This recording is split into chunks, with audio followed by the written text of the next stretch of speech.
C'était très innovant pour la Caisse centrale qui travaillait dans un cadre tout à fait public.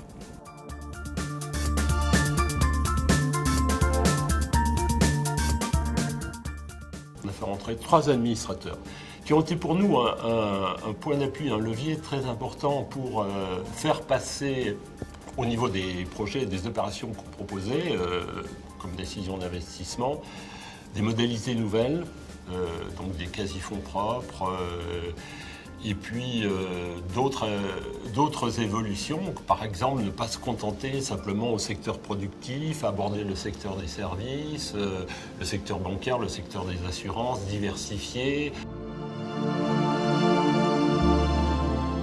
On se rendait compte que si Proparco ne faisait pas de crédit, en plus, elle ne pourrait pas assumer ses propres charges et aller vers une certaine autonomie. Donc le crédit était le moyen d'assurer des revenus complémentaires à Proparco.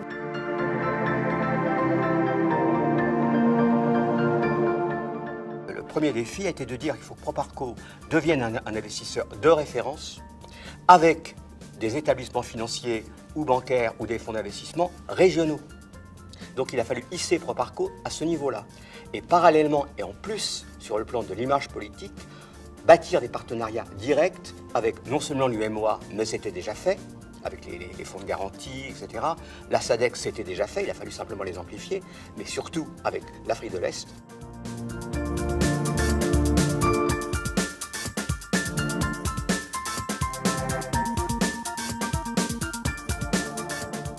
Et j'ai eu, à ce moment-là, un moment de fierté, le sentiment que l'Europe, ce n'était pas une fiction, c'était une réalité.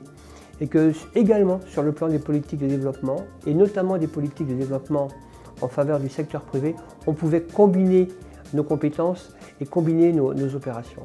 Et je pense que ça, c'est des souvenirs qui restent pour moi très, très importants.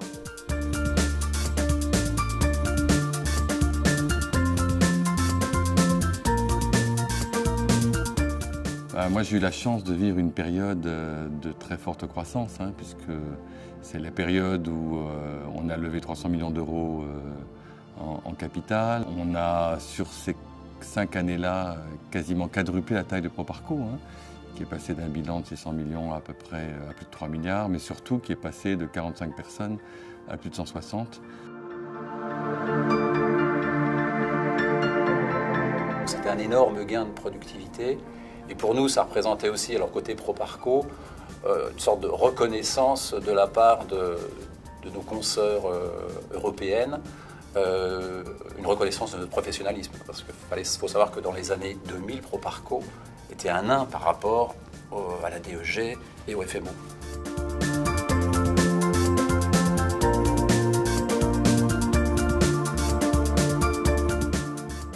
Une augmentation de capital a été organisée, auquel bien évidemment j'ai participé avec mes collègues, et j'ai eu beaucoup de plaisir lorsque, au lendemain des jours des dates limites de souscription, l'intégralité des partenaires privés avaient accepté notre modèle économique et avaient accepté de nous accompagner pour une nouvelle tranche de vie de la Proparco.